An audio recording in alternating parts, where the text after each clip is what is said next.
Hello, everyone. Welcome to another episode of the Mouse House podcast. I'm here with our resident artist, Sonomi Kobayashi. Did I say that right? Sonomi Kobayashi. Kobayashi. I knew I was going to miss it. It's a hard It's okay. one. I know. Okay. Well, how are you doing today? Very good, thanks. Yeah. I see you have a ton of projects you're working on right now. Yeah. Definitely going to have to... You're explaining to me a little bit. Yeah. But I think people would be interested in how that turns from green to blue. Okay. So, I guess if you could just go ahead and describe your art a little bit. Well, right now I'm working on this type of, I guess it's called print, called cyanotype, which is like oldest photo process, I guess. There's some history about it. I read it, but I don't remember I don't memorize it, so I don't know, but you can look up. Anyway, so I've been doing is there are some chemicals that I use to treat the paper. So basically you can use any papers, seems like, but I have to put in the water after. So I was trying very thin papers, it just dissolves, so certain texture of paper. And also you can use fabric, I guess, but I haven't tried it yet. So this cyanotype was kind of popular in the city like a few years ago, maybe even more. I noticed that very beautiful, and I like blue. When I paint, I usually use a lot of blue too. So I was always interested, but never tried it because I need a sun to process. And in the city, it's hard to have, sun to expose to the sun for a certain amount of time. So I was thinking about it, but never tried it. And I bought chemicals, and I never used it for like a couple of years. And then this residency came up. Sometimes our lights turn off on us. Oh, well, guess we're not turning back on for now. Okay. Oh, okay, nice. I think the sensor is there. Oh. So maybe. But anyway, so I when I applied for this residency, and I was thinking what I can do here, something different from my studio work in the city. I'm from New York City, by the way, and so I remembered I had this chemical. So I was like, why don't I try? Because it'll be outside. I can use probably plants around the area. So when I applied, I asked Jeremy if, I can crop some plants around the area and do this kind of work. And he said, sure. So anyway, so I wrote down like what's the project will be. And also, in October, I have a show in Japan. It's called Kameyama. This is the name of the area. Triennial. Hard to pronounce for me. Kameyama Triennial. It's countryside of Japan. And they are trying to do like... there are like a lot of problems in Japan that there are so many towns that are used to be farms, and not many young people wants to work anymore. So there are a lot of old people stay in kind of the towns or villages are dying. So a lot of places now try to do this art projects to bring people back or visit at least for certain times. So this Kameyama, they've been doing a project every 3 years. And I was asked to do, but we all have to kind of apply. And that was like 4 years ago.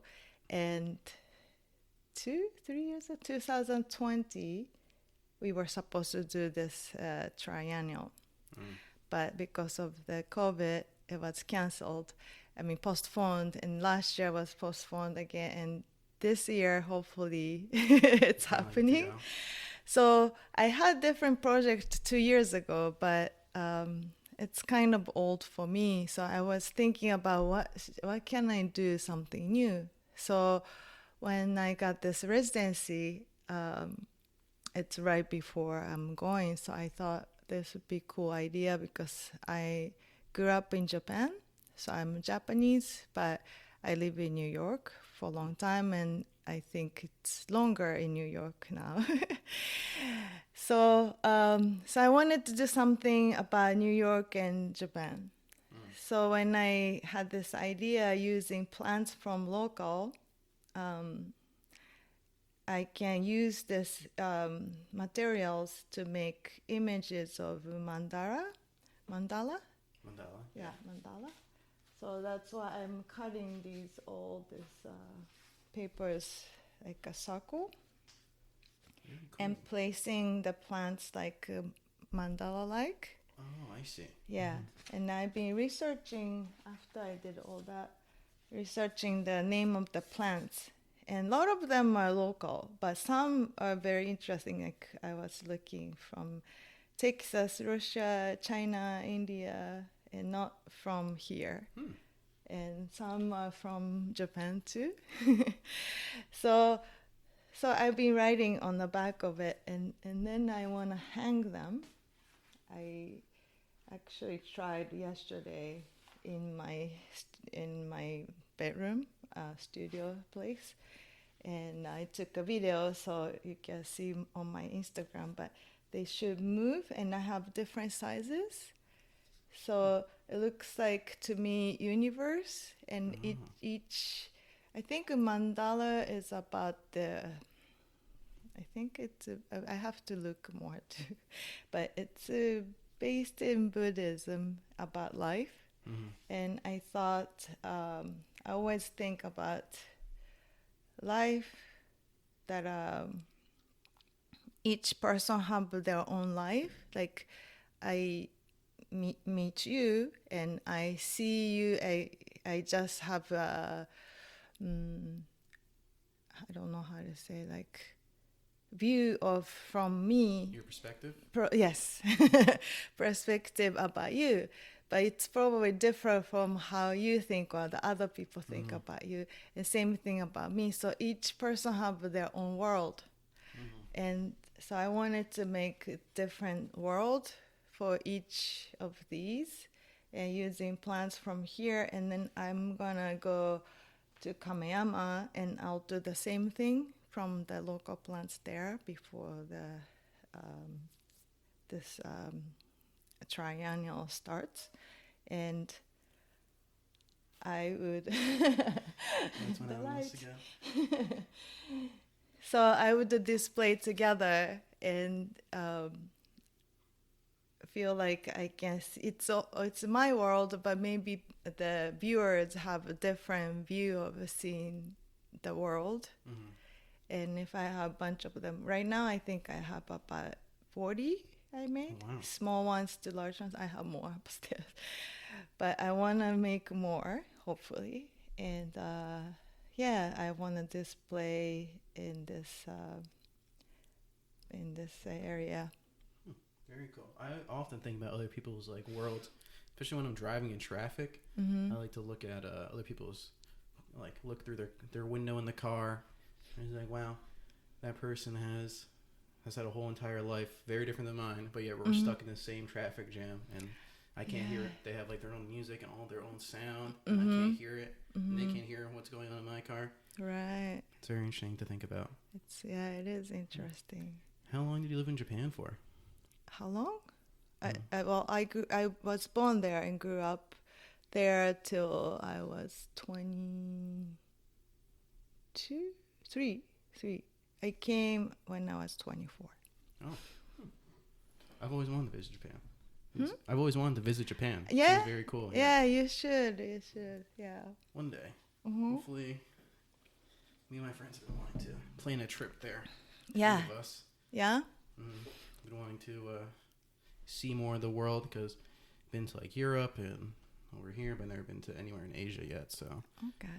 I need to expand my horizons a little more. Yeah, good place to confidence. start. Yeah. Yeah. So It seems you use a lot of different mediums, from what I can tell. Yes. Mm-hmm. Do you have a favorite? Um, I'm not sure. I like to try new things, but also at the same time, it's a traditional process. I took printmaking class for a while, and I was doing very like old style etching and lithographs with stone.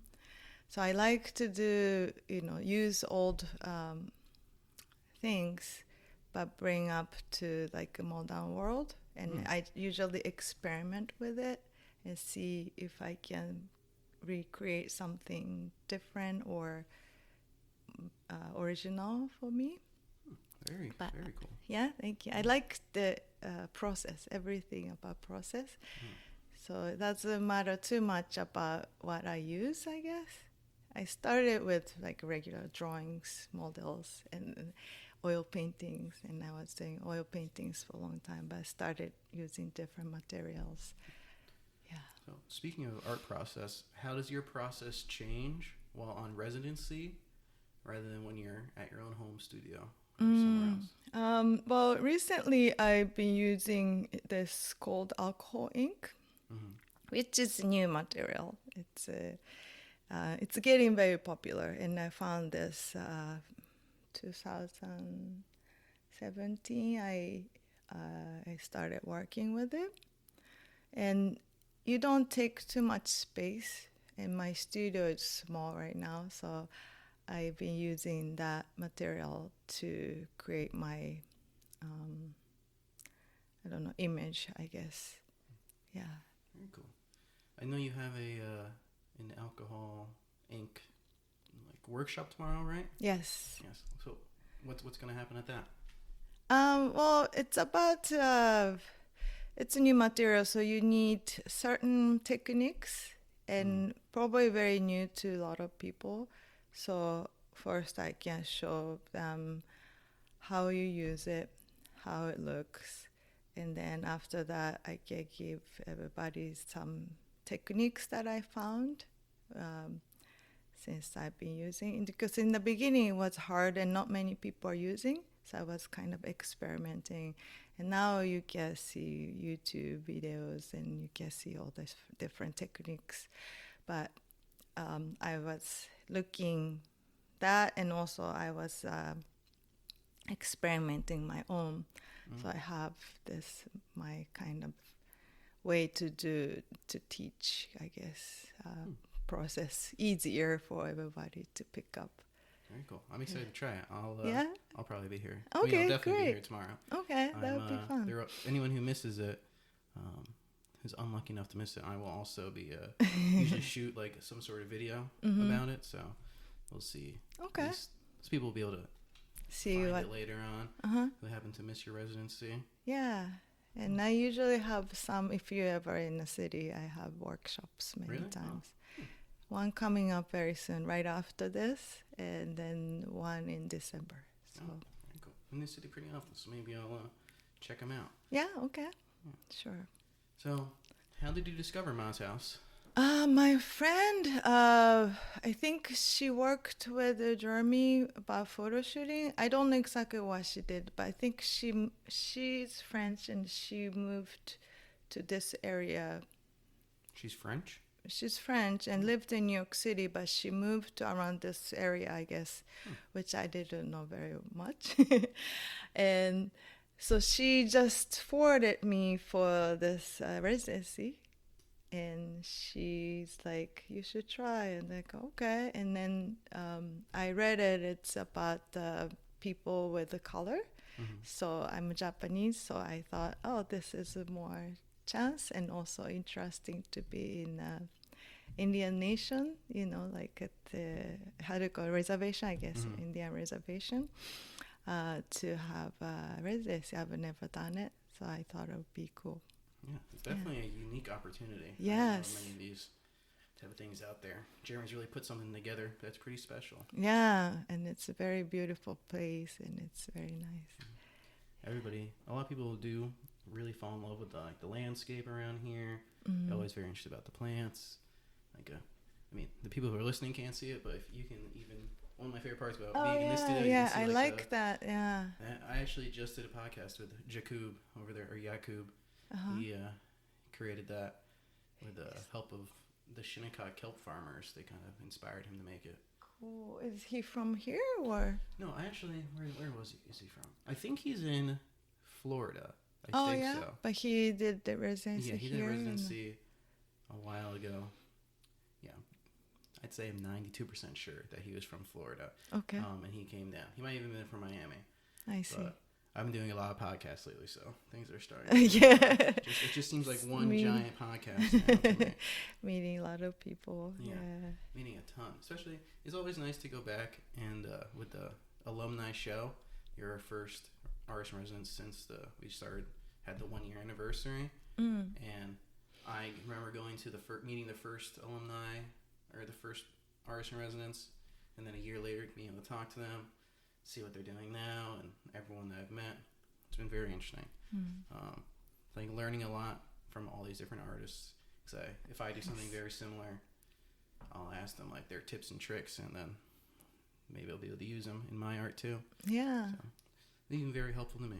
I saw your print at your print. That yeah, right over so there? you do printmaking too? So I like to try a lot of different art styles. I'm not a great like when it comes to painting and drawing and even handwriting. I'm not very good at it, but I really like it. It's very soothing for me. It gets me like in a zone. Yeah. And I'm like completely focused, and I like feeling that. So I really enjoy it. Yeah. And sometimes I always have these great ideas in my head, like this would be amazing, and then I'll try to put it on the paper, and it will not look like when I did it. So like that, I made that with spray paint. I wanted to do like a graffiti Oh yeah, style, so I thought it was a print for some reason. It kind of. I mean, what I did was, I kind of similar to what you're doing, except, well, I would cover the page in. So I like cut out a cardboard outline of Ma's house. I like went online, got the PNG of the house, and then cut it out with cardboard, and then I spray painted I see. And then I drew out the rest of it, kind of covered everything I already painted, spray painted that, and I like added some other stuff to it. That's why it looks like kind of like a print. Feeling. I guess it kind of is a print. I didn't really think of it that way, but it's like a spray paint graffiti print kind of. Yeah, I may have overpriced it a little bit, but I was hoping somebody. I think I put. It's a great design. Very simple, but it's I can see. Yeah. In my head, it was gonna look amazing and very cool, but I should have known that my first time spray painting, like first time spray painting. Yeah. Okay. I mean, I guess I've done like an outline like that when I used to live in Philadelphia for a little while, and we like found this abandoned railroad construction thing. My friends went and we like spray painted some like graffiti. I made like this peace sign outline and like did it. I was like, oh, it should be easy, just as easy as that. It was not as easy as that at all. And then, I had to wear a mask while I was spray painting. Didn't want to like inhale the fumes. Right. Pass out. Yeah. And it was windy that day too, so I kept like I left my paper out there with a bunch of rocks. Flew away. I had to like go find it. Oh no. And then wind. Okay, so this is kind of an interesting question. Okay. I just kind of new to when asking people is, what do you think is an important or the most important personality trait for an artist? Personality what? Trait. So like Trait? So like describe personality. Someone's like kind, they're motivated, things like that. What's important? I guess we can change it up. Like, what's an important thing for someone to do? The most important thing as someone to do as an artist? Enjoy the process. Enjoy the process? Yeah. That's a very good one. Because like you said, like being in zone, that's like the most, not the most, but because I do art. Because when I'm into it, it's like I don't know, like a time stop and just get into my work. And sometimes frustrating doing it, but it's so, like just me and artwork. And that time, it's very nice. So I want to have that time. I want to keep that time. So the creating art and process being there is most important for me, at least. Very interesting. It kind of being in that zone, it's kind of like being in your own world, kind of like the it's just you and the whatever you're working on. Yeah, this is very interesting too. Like I got the ideas, but when I was actually doing it to make the shapes like perfect, you know, like it looks very easy, but it took me so long to place them and bring to the sun and let it sit and work on the next one, and just working all day, and just the sun goes down and like, oh, how many hours I've been So it's very cool. I like that. I like that moment that I really worked hard, but not like hard like job kind of like work. Labor work. Labor like work. You're in. Yeah. Your brain's was working hard. Just Every time I look at someone's new art, mostly people who don't really make art, they'll look at like something like, oh, a painting. They'll be like, oh, I could make that, and then they try to make something, and it's just everything looks easy to make, and then it's not very easy at all. Yeah, at all. It takes hours. Yeah, but that's the part of it, like the joy, because I mean, outcome is important too in a way, because I have like image before I start doing it, so I want to get that goal, but at the same time it doesn't matter too much whatever comes out, and sometimes more than I expect, which is the beauty of art, I think. But just doing it, it's the most fun part. Yeah, I can agree with that. I'm a video artist, so I do like videos and pictures. Not really pictures anymore, because I try to just focus on the videos. But most of my art process is on like editing and looking through like what I have. So like my process is I have all this footage, and then I have to put together like some type of story, and I have to. So like I'll be looking through all the footage. The hardest part is just like finding the starting point of like how do you start this. And sometimes you'll find the end first, and then once you find either the start or the end, then you can actually like start putting together the video. Interesting. Because you can always you can imagine how it's gonna end, and then you can be like, okay, I want to go from here to here to here, and then like it's like a puzzle coming together. Right. And you find the start, then you can start. Then you can actually do it like linearly, so one after another, and then you get to the end. And when it comes together, and you're like, this is better than I thought it was. That's like the best. Right. So when you're editing, that's like you're probably in zone, like you know. Yeah, I try to get in the zone. Sometimes it gets frustrating in zone, in the editing zone.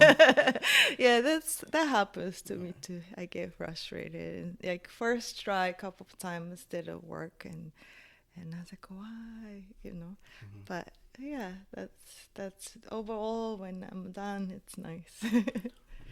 Yeah. Okay, let's see. A few things I want to touch on here. Sure. Okay, so what inspires you to make art? I don't know. Usually nature. I like nature. I like stars, moons, but I don't know. I guess I'm just always not really looking for something, but when I see something, I'm like, oh, how can I make it into art? Or, oh, I want to do this. Or just looking at other people's artwork, I was like, I want to try that. How does it work? So I guess I'm very curious about a lot of things and try to be open for it. And that brings me to the ideas, and then I make it into my art. Yeah. Very cool. Okay, so here's this question is not really about art, but okay. Do you remember what your first job was? First job when I was in, I guess, high school, like that. You know, it's like part-time job is okay. That counts. Yeah. Was what was it? I think a register. Register. In a little, like next to the supermarket, there was like a cosmetic area, and I think that was my first one. That's very interesting. Very interesting. Yeah. Okay, so then, what was I about to say? Sorry, everybody, just forgot what I was about to say. Oh, of course. So, when did you start doing art? Have you always been doing it? Well, I always liked to draw, or I guess as a kid. I don't remember, but I see my mom and my kindergarten teacher had like a note back then. And my teacher was always saying like, Sonomi is painting again today, or drawing, or she's drawing leaves. Like everybody decided to draw leaves, and I guess it was on the fall. And kindergarten, everybody was just putting colors.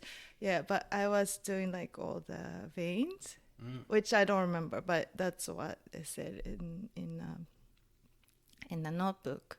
So I guess I was always drawing, but never thought of becoming artist because I didn't have that kind of ideas how I grew up in Japan. So after I moved to New York, I met so many artists and musicians, and they were studying art and like doing art or showing art, and I was like, oh, I never thought about it. So then I started learning, and by the time I became an artist, I guess. Very cool. Yeah. So, when you first were like, okay, now I'm an artist, where did you see your art career going? Like, where did you see it taking you? So, did you have like a dream at that time? It's like, I want to be this kind of artist. Well, every time it was like a small goals. Like in the beginning, I started showing. Well, I wanted to show to people. So I guess my first one was probably at the cafe or something, and people liked it or gave me feedbacks, and sometimes I sold, and I was like, this is fun. I want to try more. So little by little, and then people tell me, where to apply, or so little by little I started showing. And then I thought, oh, this is maybe my life work. Yeah, so that's when I not really decided, but also in the beginning it was hard for me to say that I am an artist. I have part-time job. I still work too. I teach art, but I was doing waitress or something back then. So that was my income, and making art was not really making money. So I didn't call myself an artist. But one day I decided to like live like as an artist. I just said it. So people ask me, what do you do? I used to say, well, I work at this restaurant, and I also do art. But later I decided I will be an artist, or I am artist. When people asked me, I said, what do you do? And I said, I'm an artist. And I also work at the restaurant. So I just switched. Oh, the line is over. Yeah. That's funny. That actually just happened to me because I haven't really considered myself like an artist, but I've wanted to be one the past like 5 years, and starting in July, I guess I was like, now that I felt like Ma's house got a grant, and a few of us, Sue, Jeremy, my Aunt Denise, and Brianna, we all are now getting money from New York State to like help us keep all this and continue our art. So now I'm like, when people ask you, like, meet someone new, they're like, oh, what do you do? Now I say, oh, I'm an artist. The first time I did that was in July. I was like, you know what? Now I can actually say it. So right. I don't remember what I used to say before, because I was just going around trying to become an artist, I guess. Right. Yeah, same thing for me. So, but once you start saying it, it's kind of weird in the beginning, but I get used to it. And then people recognize you as an artist, I guess. So you have to like decide. I've gotten some interesting looks because they, like, I guess not everyone knows like many artists that actually do it like full time, I guess. They usually say, like, you'd be like, oh, I work here and I'm an artist instead of like I'm an artist and I do this. Yeah. So people are like, I was talking to this guy. He was, I think, second year of college. I was at one of my friends was having a graduation party and was meeting some of their family, and he gave me the craziest look. He's like, "You're an artist?" And I was like, because he was like going into like entrepreneurism. I don't know, that's not the right word for it, but he was doing like all this stuff just with like money that was surrounding it. And he was just like, "How do you even make money?" I was like, "Well, sometimes miracles happen, and you make some money as an artist." But so that's just one thing I'll remember for a long time, probably, is having to tell that guy, how my art works, and then everyone always wants to see something that you've made. And I'm like, oh God, what can I show this person to make it look like I'm not a horrible artist? And, so yeah. That's why I do that. So this is another interesting question. I think I've been asking. I've been asking this question in the alumni circuit, but I've also want to ask you. So, do you believe in ghosts or spirits? And if you do you have a paranormal experience that you would like to share? I don't have experience, but I believe in spirit and ghost. I guess like energy wise. Sometimes I feel not comfortable in certain areas, or I get like weird feeling. So to me, what we see in the world with through our eyes, like actually being human, it's a very small amount. People say like 5% that you see, and 90% it's you cannot really see it. So I believe there are more than 5% of something, something else. Imagine if you see 100%, there'd be like thousands of whatever in here. Who knows what we'd see? Right. Do you see or you feel? Sometimes I see. Yeah. Ghosts. I used to see them a lot when I was a kid. I think like children, since they're like their eyes are so new, things can like slip in a little more. Right. And they see more. But I hadn't seen anything in a long time. I would just get feelings. But a few months ago, I did see a ghost. Oh yeah. Yeah. On April Fool's Day, actually. What is? You know about April Fool's Day? April Fool. Yeah. I was sleeping, so it was like the last day of March into April 1st, and I woke up in the middle of the night, and I was like laying down, there was a ghost right above me. Oh, and yeah. So I thought it was like, at first I was like, am I just dreaming? And then I realized I was not dreaming. And so I've had to deal with, usually they just leave me alone. Yeah. I'm just like, you know what, you guys hang out over there, I'll hang out over here, won't bother each other. But he was just like staring directly at me. Oh, yeah. And it was only his top half, and he had a hat on. Oh, like okay. So you like really see... Yeah, I was staring. He was an old guy, and he just looked at me, and then I was like, okay, enough of this. So I tried to like shoo him away by like kicking, kind of. And my leg went right through him. Oh. Like, oh God. And then he just flew out the window. So and I was like, well, not going to unpack this right now. I am just going to go to sleep. I'm going back to sleep. Are you scared? I was not scared at that time, actually. But sometimes? There have been, you know how people like, there are demons? I think I've run into some very bad entities before. Like in the same house as them, especially like when I was in Philadelphia. I think a lot of like bad things happen in Philadelphia.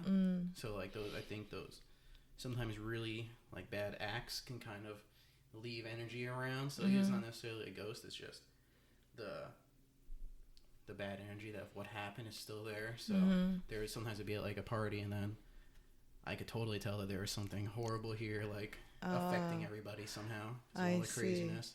I see. But it had been a long time.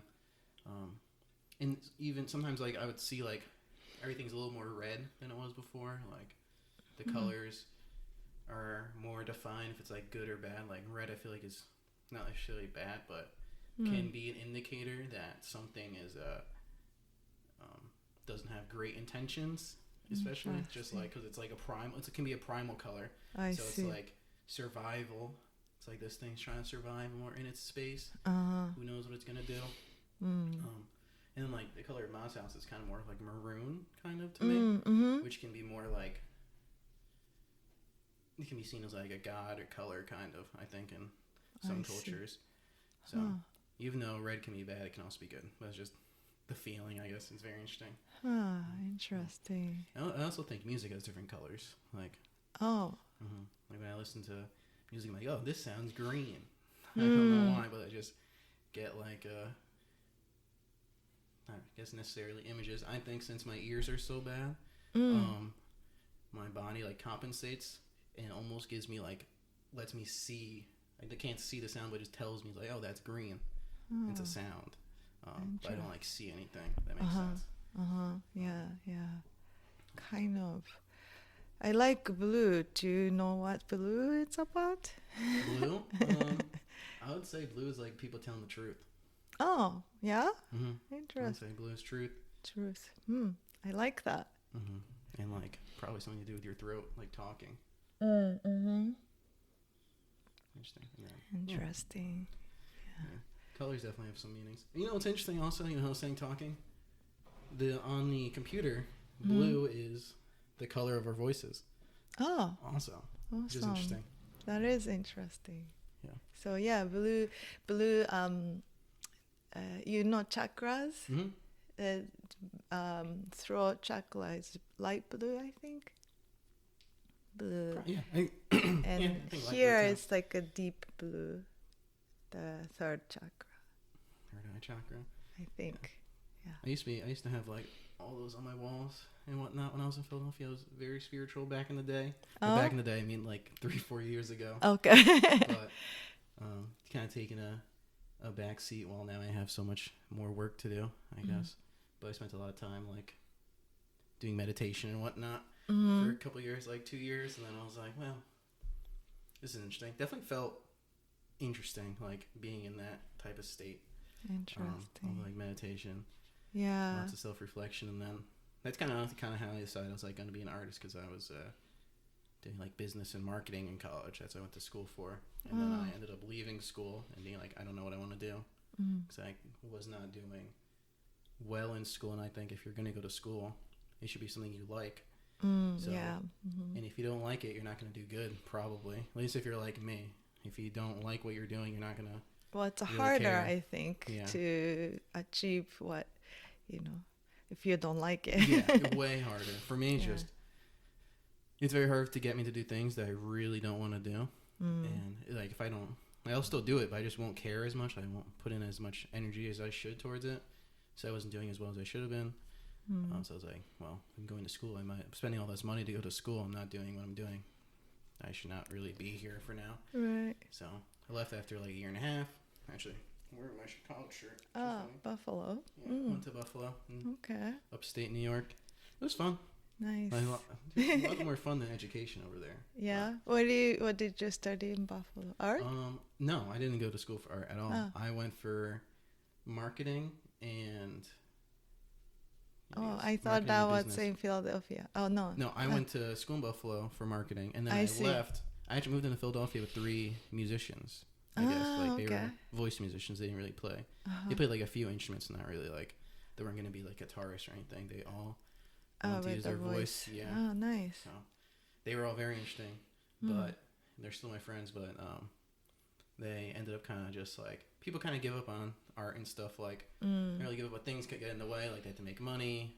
Yeah, that's always the problem. Another opportunity comes. You're like, oh, I can do this and my art at the same time. And then they finally get home. They're like, I'm just so tired. I don't have time to really get art. Yeah. And do whatever I need to do. So ended up leaving that situation. Came back to New York, and then all this good stuff started happening. So great. Just got a paper cut. Oh no. I'll keep going. Okay. Right, don't worry. Any listeners, my paper cut is not fatal. Okay. I will survive. Okay. So, I guess we're kind of nearing the end of the podcast. Okay. I have a couple more questions for you. So, what piece of work are you most proud of? I don't know. Like in the past, what I did? Could be now. Could be, past of all time. All your art work they've ever done. Well, I like a lot of things. Like I have a best of whatever I've been doing that time. but always the latest one is my favorite, so it's hard to say the best one. Hopefully, I have always think, oh, this is the best I've done, and then there's another one. The next day, you're like, oh no, this is which is Wow. good. That's better than. That's pretty neat. Well, sometimes it's hard. It's not like that. Like, I've done better, but I can't do it somehow, and frustrating. But there are times later. Okay. Yeah. So, this is my second to last question then. Okay. How do you imagine the world in 50 years? 50 years from now? Yeah.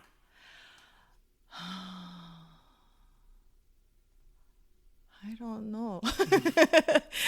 Hopefully peaceful than now. That'd be nice. Around me it's usually peaceful. I don't try, but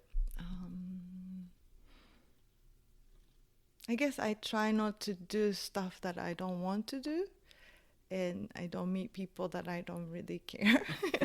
So I create my peaceful world right now. It's nice, and so there's sometimes stuff going, but basically like that. But outside, sometimes I see news or other stuff. It's very different from my world, and hopefully my world expand or people like that are more like that. Then there are no fighting or I mean, fighting isn't a bad thing, but it's I don't know. Hopefully there are not too much competitions or taking from somebody, or that's probably the problem. And if people are happy, I guess people wants to give than take. So if each of the person become like that, hopefully like peaceful world from now. Yeah, that would be nice. That's a good vision. Yeah. One thing about the news, watching the news is one way to ruin your peace. That's for sure. Yeah. I'll just be having a great day, and if I'm at my dad's house, they like to watch the evening news sometimes, see what's going on. I'll go upstairs. There's all these horrible things happening. Yeah. I'm going back downstairs. It was nice down there. Nothing bad was happening Right. in my little world. Right. And then you have to be careful. So you have to know that something really bad is happening. Right. I'm sure Yeah. there's some people out there that don't watch the news ever. And when COVID was happening, they went outside one day and just everyone was wearing masks. They must have been so confused. What is happening? And then someone had to go and tell them. It would have been weird.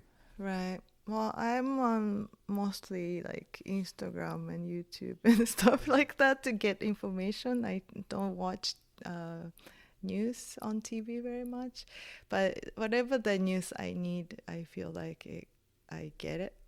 So I don't know. It's a really balanced, and I guess it depends on the person. But it is balanced. Yeah. Okay. Oh man, the lights. Okay, whatever. You know what? The lights. We gotta do something about these lights, Jeremy.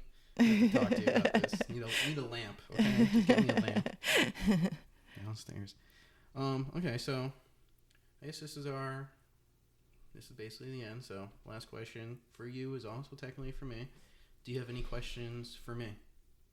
So you grew up here in this? I was born in Southampton, so lived here for a little bit, and then we moved to Westchester County.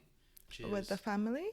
Me and my dad and my mom, we moved over there, and then my sister was born, and we'd always come back and forth for the summers, 2 or 3 weeks at a time, and now I'm here 50-50, more usually over here more, because I have lots of work to do over here nowadays, which is nice, good and bad. Not really bad, but just it's good to be very busy, but it can be a little. This is new to me, being a full-time artist. So sometimes I'm like, oh my god, I have so much work to do, but then I'm doing it. I'm like, oh, this is kind of fun. So it's good. Just thinking of it. Yeah. I really like it here. It's nice. I wish we had just more space at my house. Yeah. There's one thing I forgot to tell you this, but you know how you're bringing all the plants, like they're all from different areas somehow over here. Mm-hmm. Someone had planted one thing of bamboo behind my house over here. Oh, and now they're taking over. Yeah, yeah. I walk through and it's literally a bamboo forest because we cut down some of it because there's water. There's like water behind the house to get to the water, and it's insane. I'm surrounded by bamboo. Yeah, they grew so fast. Invasive. Yeah, invasive, and it's connected in the ground, so they can be happening anywhere. Yeah, yes. I had never seen. I've heard that bamboo gets crazy and it goes everywhere, but I never suspected it to be behind my house. I don't know who put it back there. Yeah, there's so much. Yeah, actually, like a forest back there. Oh. Okay, so yes, now that we're at the end. I want to say thank you for coming. Thank you. Let's also want to give you the opportunity to plug in your social media, your websites, any shop you might have. Tell people to check out your workshops, endorse anything you want. So this is just your time to say whatever you want to say. Okay. The latest information about news and my shows, my workshops, classes are usually on Instagram and Instagram stories. And I guess I have a website. It's my full name. So the Instagram is also at Sonomi Kobayashi, my full name. And the website is the same, sonomikobayashi.com. And I try to update, but it's kind of slow. But you can get information from there too, and you can also contact me through there. And what else? I have some products on Society 6. Do you know? It's like you can upload your, artwork, images, and they make all kinds of stuff. Cell phone, like this one I have, like that. That's my. That's your own art? Wow. Yeah. That's pretty cool. So I just put the image and you just adjust where you want to have it. And people can order. They make it and do shipping, everything. I get only a little bit percentage, but it's fun. So I have it. You can make anything. So also that's my name. I guess you can go to my Instagram. It's the best, and have all link trees or the list of whatever. Well, I'm going to link all those links at the bottom of the description for everybody. So Great, thank you. Anyone can't spell your name, they'll be able to just look below and find it. Okay, SONOMIKOBAYASHI. Very difficult to spell, for sure. Okay. For me, Okay. least. I'm very bad at spelling. It's okay. All right, well, thank you so much for being on. It was Thank great. you. It was fun. You. Thank you so much. Although no one will hear about this before the workshop tomorrow, there will be a video about it. So if you're interested in alcohol painting, right? That's what it's called. Alcohol ink, yeah. Alcohol ink painting, not alcohol painting. It sounds like wine and teacup making or whatever. Alcohol ink painting. If you're interested in learning about that or seeing what it is, come check out the video. It should be up around the same time as this. Thanks again, everybody, for listening. Thank you to Sonomi. Thank you. Yeah, and we'll catch you guys on the next episode of the Moz House Podcast.